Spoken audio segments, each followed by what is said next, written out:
स्नेहदा स्पन्दन स्नेहदा स्पन्दन।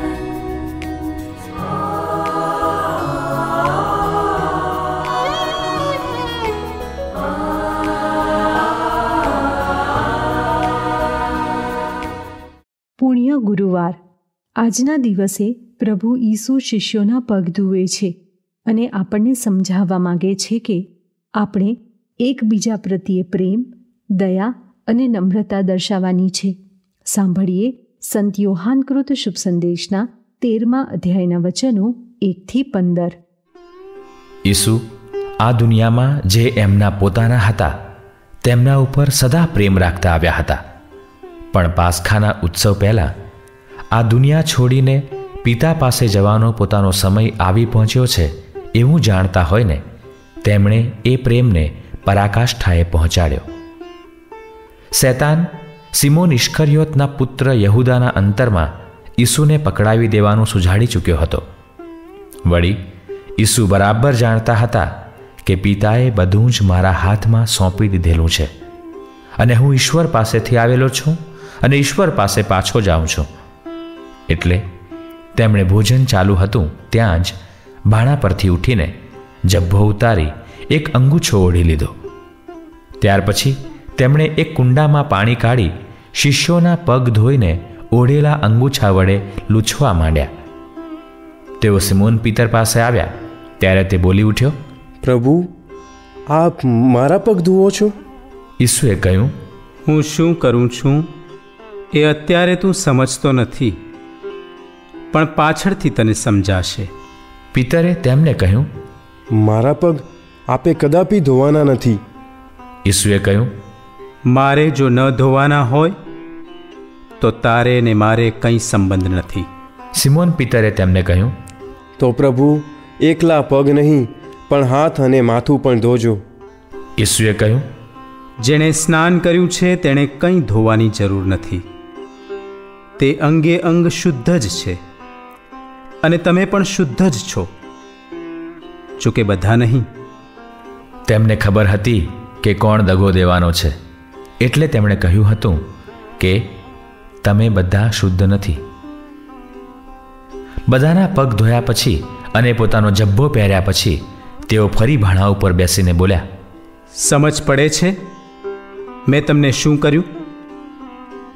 તમે મને ગુરુદેવ અને પ્રભુ કહો છો અને એ યોગ્ય છે, કારણ હું છું જ. એટલે પ્રભુ અને ગુરુદેવ હોવા છતાં મેં તમારા પગ ધોયા, તો તમારે પણ એકબીજાના પગ ધોવા જોઈએ. મેં તમને દાખલો બેસાડ્યો છે. મેં જેમ તમને કર્યું તેમ તમારે પણ કરવું. स्नेहदा स्पन्दन स्पन्दन। પુણ્ય ગુરુવારની એક વિધિ ઉપાસના વર્ષમાં એક જ વખત કરવામાં આવે છે. તે વિધિ છે પાદ પ્રક્ષાલન. 4 શુભ સંદેશકારોમાંથી એકમાત્ર શુભ સંદેશકાર યોહાન જ આ વિધિનું વર્ણન કરે છે. ઈસુ પાસ્ખા ભોજન અથવા છેલ્લા ભોજન દરમિયાન શિષ્યોના પગ ધુએ છે. આ વિધિની પ્રસ્તાવના રૂપે યોહાન લખે છે કે ઈસુ જેમને પ્રેમ કરતા હતા તેમના પ્રત્યે તેમનો પ્રેમ ચરમસીમાએ પહોંચાડે છે, કારણ ઈસુ આ દુનિયા છોડીને પિતા પાસે પાછા જવાના છે.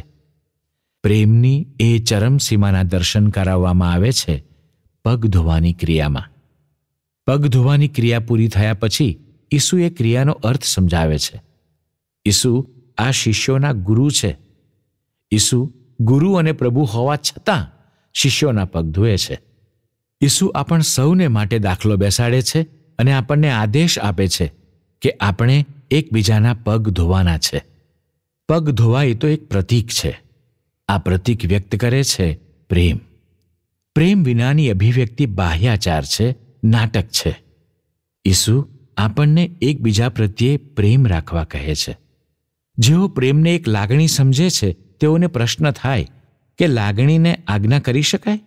લાગણી તો સ્વયંભૂ નથી. ઈસુ તો આદેશ આપે છે, આજ્ઞા પણ કરે છે કે પરસ્પર પ્રેમ રાખો. એટલે ઈસુ પ્રેમને લાગણી કરતાં કંઈક વધુ સમજે છે. પ્રેમ તો પ્રવૃત્તિ છે, કાર્ય છે, કમિટમેન્ટ છે. એ કાર્યમાં લાગણી ભળે તો સોનામાં સુગંધ ભળે. લાગણી ભળે તો કાર્ય બાહ્યાચાર અથવા નાટક બનતું અટકી જાય. વળી પાછો કોઈક સવાલ કરે કે કાર્ય પહેલું કે લાગણી પહેલી? આ કદાચ પેલા સવાલ જેવો જ સવાલ છે કે મરઘી પહેલી કે ઈંડું પહેલું. મને લાગે છે કે આપણે કાર્ય શરૂ કરી દેવું જોઈએ. કાર્ય કરતાં કરતાં લાગણી થવા માંડશે, લાગણીમાં વધારો થશે, પછી એ જ લાગણી મને બધું કાર્ય કરવા ચાનક ચડાવશે. લાગણી પેદા થાય એની રાહ જોવામાં સમય વીતી જશે અને કામ કરવાની તક પણ જતી રહેશે.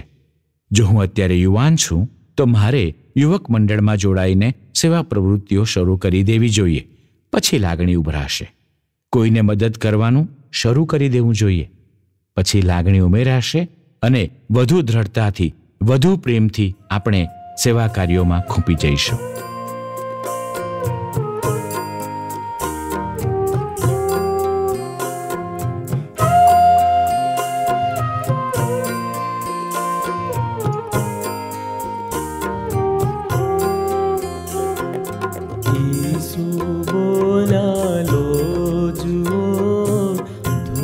તમારા પાર એમ પરસ્પર સૌ તમે ધોજો સહુના પાર.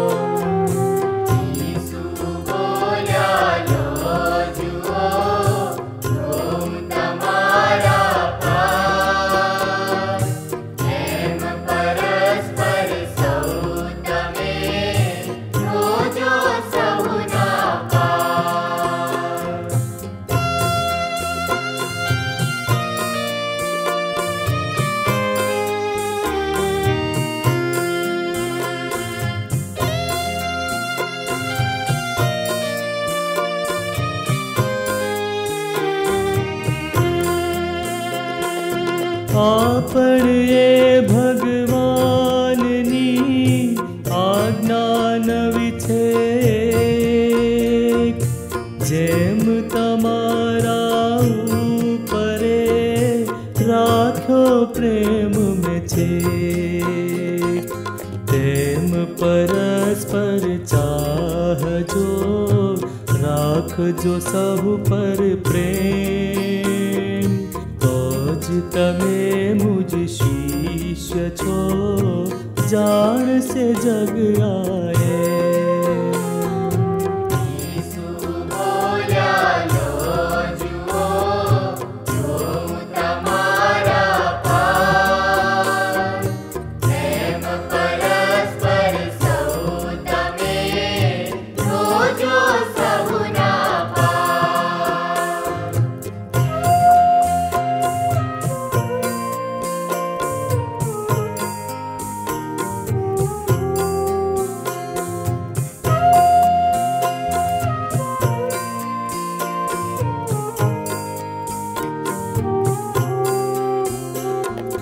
છેલ્લા ભોજનના સમય તેમની વિદાય વેળ ઈસુ ત્યાં ઉઠ્યા હતા હૈયે છલકેને, પાત્ર મહી જલ રેડીને શિષ્યો તણાએ પાર. શરૂ કરે જા પખાડવા, શિષ્યો પામે નવા.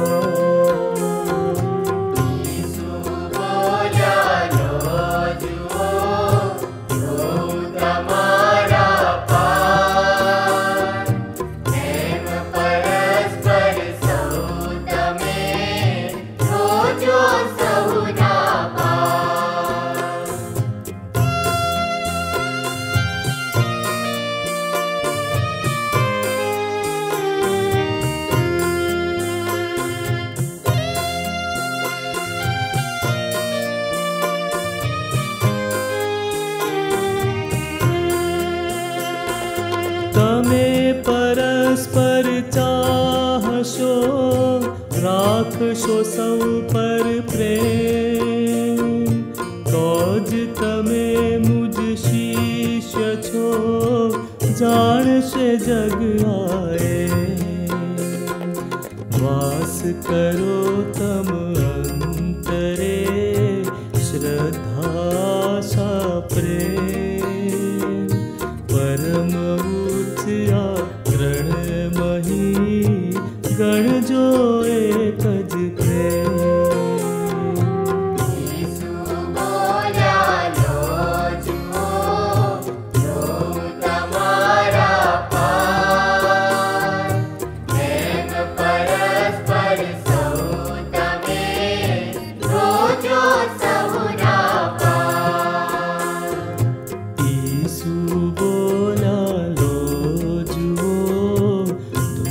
તમારા પાર, એમ પર